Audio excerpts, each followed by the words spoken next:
Hey everyone, this is Athletes and Antiquities, and today I want to talk about investing versus purchasing and how the mentality of understanding those two things can relate to overextending yourself in whatever thing you may be investing in or simply just collecting because you enjoy, whether it's Pokemon, sports, or even conventional things such as the stock market or real estate, whatever it may be. I have a certain mentality that I go into when I am making these purchases that helps me from overextending myself. So the first thing that I consider is every investment is a purchase until I sell or I receive some sort of a dividends. So with this example, this Vaporeon EX half deck, it cost me about between 40 and 50, I don't remember which. And this is personally an investment for me. I purchased it, I plan on keeping it sealed and waiting for the supply to dry up of these, and I might put this back on the market for profit later on. But until I do that, this is a sunk cost. The $45 that I put in is a $45 purchase. It's not an investment. I have purchased this item, and it becomes an investment in my eyes later on when I sell it. And this also works with things like dividends. So like with like real estate, when you purchase real estate and you like sublease or something, that is an investment, but you're receiving dividends on whether you're like subleasing a part of your house or something. That's a direct return on that. So that I still consider an investment. But things that are buying and holding, those are all purchases in my mind.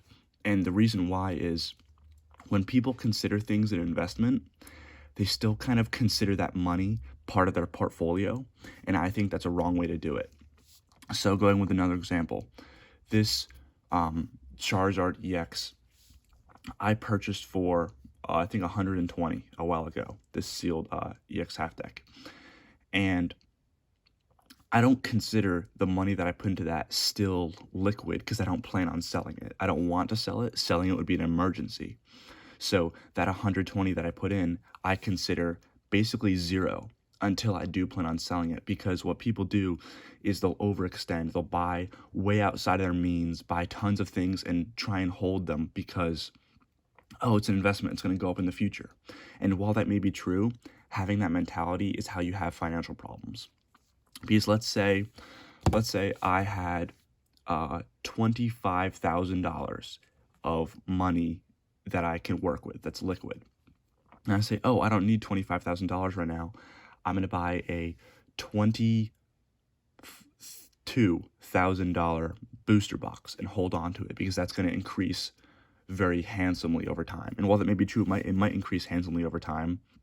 That left you with $3,000 of disposable income. And let's say you have some sort of a financial emergency, like you have to work on your car or something, and it ends up surpassing what you have left. All of a sudden, you have to immediately sell that investment you have, and you might even have to sell it for less than what you paid for because you have to dump it back on the market so fast. So seeing that 23 or whatever $22,000 booster box as part of your portfolio is how you have trouble with these investments, because you end up not being able to hold them long enough.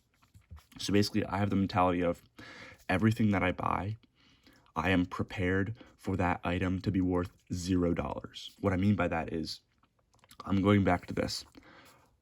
If I buy this, I'm not worried about the value because that money is simply, it's disposable income for me. I only deal with things that are disposable. So if this goes to zero, I'm not going to be in financial trouble because of it. This is simply an additional benefit, like a second stream of income, essentially. So I don't rely on this to increase in value, because while I think it will, it has a very popular Pokemon in it. There's not a lot out there. It's hard to find. I don't rely on that to increase in value as like my source of income, because I think that's a very dangerous game to play. So I only deal with the money that I have after I make necessary purchases and things like that. And I think that's a good mentality to have because it keeps you from overextending yourself. because I see this happening with a lot of people that might be fresh out of college or something. They might overextend a little bit because they want to see those returns. Then, as soon as one thing happens, they have a payment they didn't plan on. Some bill is higher than they thought. They have to sell something prematurely and end up losing money because of it, even though they have bought items that will appreciate over time. Because just because it will appreciate doesn't mean that it might be right for you to buy. So that's just something that I'm gonna tell you that I have. I don't know if this helps you at all, but that's what I look at when I make these purchases, whether it be like a WotC theme deck or like the EX era half decks and stuff like that that I like to buy. All of those I see as, if I buy this, I don't need this money for a very long period of time. And once I'm okay with that, then I'm okay with spending that money. So that's when I think of. If that helps you at all, great. If you disagree with that in any way, you can let me know. But yeah, thanks.